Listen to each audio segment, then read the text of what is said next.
Assalamualaikum warahmatullahi wabarakatuh. Perkenalkan, saya Cici Ramadamayanti, NPM 10 12 17 25. Di sini saya akan menjelaskan materi tentang manajemen pengendalian untuk memenuhi tugas mata kuliah manajemen perubahan. Yang pertama, di sini saya akan menjelaskan tentang materi manajemen perubahan itu sendiri. Manajemen perubahan menurut Wibowo tahun 2011 adalah suatu proses secara sistematis dalam menerapkan pengetahuan, sarana, dan sumber daya yang diperlukan untuk mempengaruhi perubahan pada orang yang akan terkena dampak dari proses perubahan tersebut. Sedangkan manajemen perubahan menurut Kaufman and Lutz tahun 2007 menjelaskan bahwa manajemen perubahan adalah pendekatan yang terstruktur dan digunakan untuk membantu tim individu ataupun organisasi untuk perubahan dari kondisi sekarang ke kondisi yang lebih baik.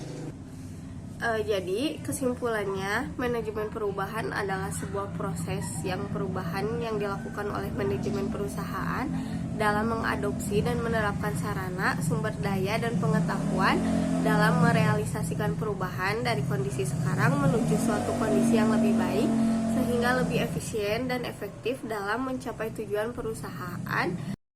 Selanjutnya ada pengendalian perubahan. Pengendalian merupakan proses pengaturan berbagai faktor dalam suatu perusahaan agar pelaksanaan sesuai dengan ketetapan dalam perencana.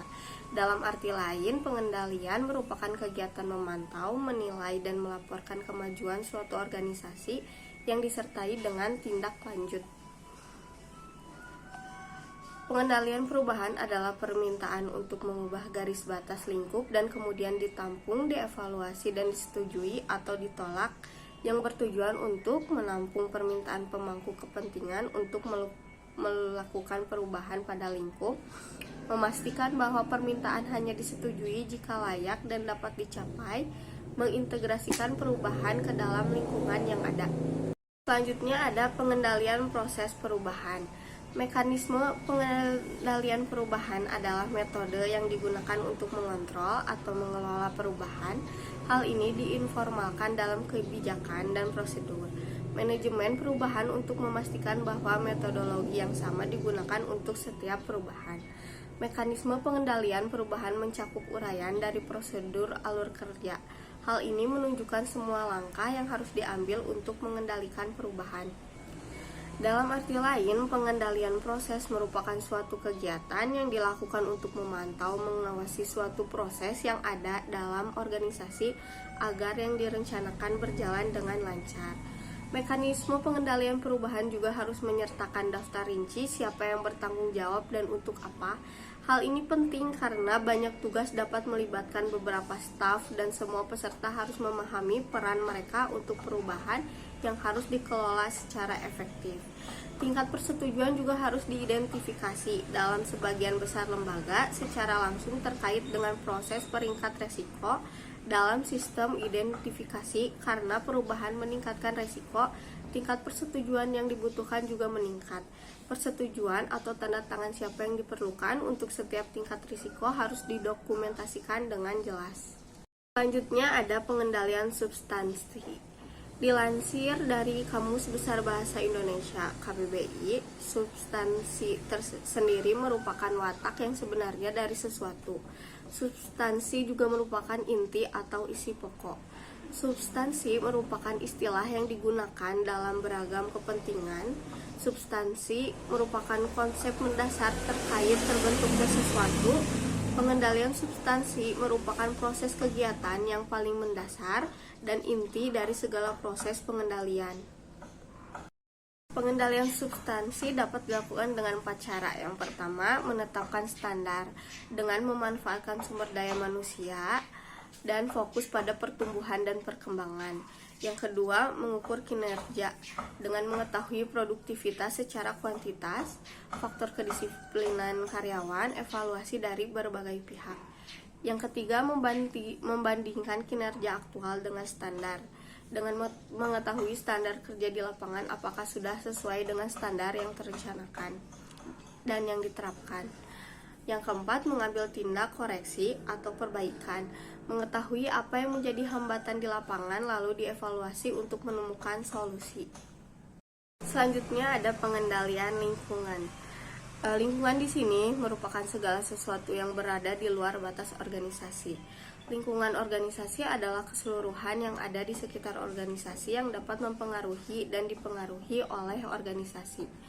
Salah satu indikasi keberhasilan manajemen organisasi adalah bagaimana manajemen mampu menghandle pengaruh yang ditimbulkan oleh faktor lingkungan. Dalam lingkungan organisasi terdapat dua jenis lingkungan, yaitu lingkungan internal dan eksternal. Lingkungan internal itu tersendiri adalah faktor-faktor atau kondisi umum yang berada di dalam suatu organisasi, yang termasuk di dalamnya adalah karyawan serta pimpinan manajer. Sedangkan lingkungan eksternal adalah segala sesuatu di luar batasan organisasi yang mungkin mempengaruhinya, yaitu yang berpengaruh langsung dan tidak langsung.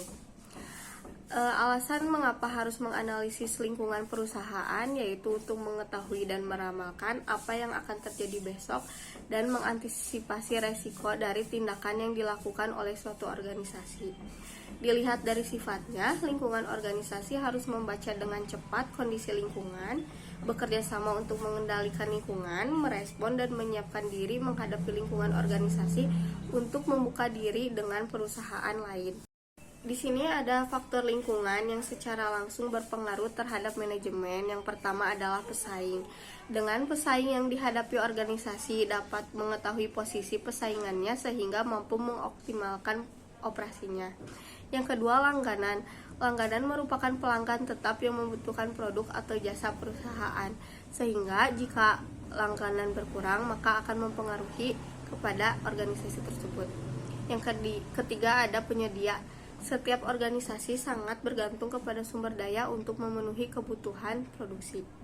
Yang keempat ada lembaga keuangan. Organisasi bergantung pada macam-macam lembaga keuangan karena termasuk pasar modal untuk menjaga dan memperluas kegiatannya. Yang ketiga ada tenaga kerja. Organisasi membutuhkan karyawan dengan berbagai macam keterampilan, kemampuan, dan pengalaman. Yang keempat ada perwakilan pemerintah. Perwakilan pemerintah ini biasanya menetapkan peraturan, prosedur, perizinan, dan pembatasan lain untuk melindungi masyarakat. Langkah selanjutnya setelah melakukan perencanaan perubahan dan pengimplementasian perubahan, maka hal yang harus dilakukan adalah keberlanjutan perubahan. Keberlanjutan perubahan ini dapat dilakukan ketika kita sudah melalui dan selesai merencanakan lalu mengimplementasikan perubahan. Keberlanjutan perubahan dapat dilakukan setelah melakukan evaluasi dan umpan balik sebagai tolak ukur setiap orang yang terlibat dalam perubahan, apakah sudah merasakan kepuasan terhadap dampak perubahan atau malah sebaliknya. Materi yang terakhir ada model pengelolaan perubahan menurut para ahli. Di sini saya mengambil salah satu pendapat ahli menurut Kurt Lewin. Kurt Lewin memperkenalkan model perubahan terencana dalam 3 tahapan, yaitu mencairkan atau unfreeze, perubahan atau movement, dan membekukan kembali atau refresh. Menurut Lewin, langkah pertama dalam proses perubahan perilaku adalah mencairkan situasi atau status yang ada. Status di sini dianggap sebagai keadaan keseimbangan yang berlaku. Proses mencairkan merupakan proses yang diperlukan untuk mengatasi tekanan secara individual dan kelompok, serta dilakukan 3 metode. Pertama, dengan meningkatkan faktor-faktor penggerak yang bisa menjauhkan individu atau kelompok dari situasi yang berlaku saat ini. Kedua, mengurangi kekuatan-kekuatan negatif yang dapat menahan pergerakan yang menjauhi kondisi keseimbangan saat ini. Sedangkan metode ketiga adalah menemukan kombinasi dari 2 metode di atas. Dalam kondisi ini, terdapat beberapa aktivitas yang dapat membantu proses mencairkan. Termasuk di dalamnya adalah memotivasi peserta perubahan dengan menyiapkan mereka untuk perubahan, membangun kepercayaan, dan mengenali kebutuhan akan perubahan, serta secara aktif berpartisipasi dalam mengidentifikasi permasalahan dan berdiskusi secara kelompok untuk menemukan solusinya. Menurut Robbins tahun 2003. Tahap kedua dalam model Lewin adalah perubahan atau movement. Dalam tahap ini merupakan hal yang penting untuk menggerakkan sistem yang digerakkan menuju keseimbangan baru. Terdapat 3 aktivitas yang dapat membantu dalam proses pergerakan ini, yaitu meyakinkan karyawan, atau bahwa kondisi yang sedang mereka alami saat ini tidak bermanfaat dan memotivasi mereka untuk mengalami perubahan. Dengan cara melihat permasalahan dari sudut pandang yang baru dan berbeda, bekerja secara bersama-sama dalam hal-hal yang baru, memiliki informasi yang relevan, serta memiliki hubungan antara yang satu dengan yang lainnya dengan saling menghormati, serta memiliki pimpinan yang mendukung perubahan tersebut. Tahap ketiga dari model Lewin adalah membekukan kembali atau refreezing. Tahap ini perlu dilakukan setelah perubahan diimplementasikan dengan tujuan untuk mempertahankan keberlanjutannya.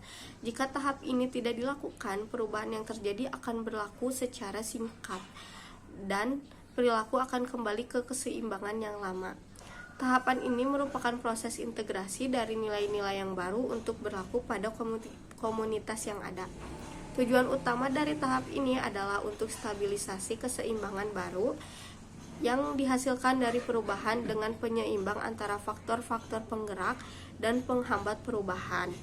Salah satu tindakan yang dapat digunakan untuk mengimplementasikan langkah ketiga dari Lewin ini adalah memperkuat pola baru dan menetapkan pola-pola tersebut dalam bentuk mekanisme secara formal dan informal, termasuk di dalamnya meliputi kebijakan dan prosedur.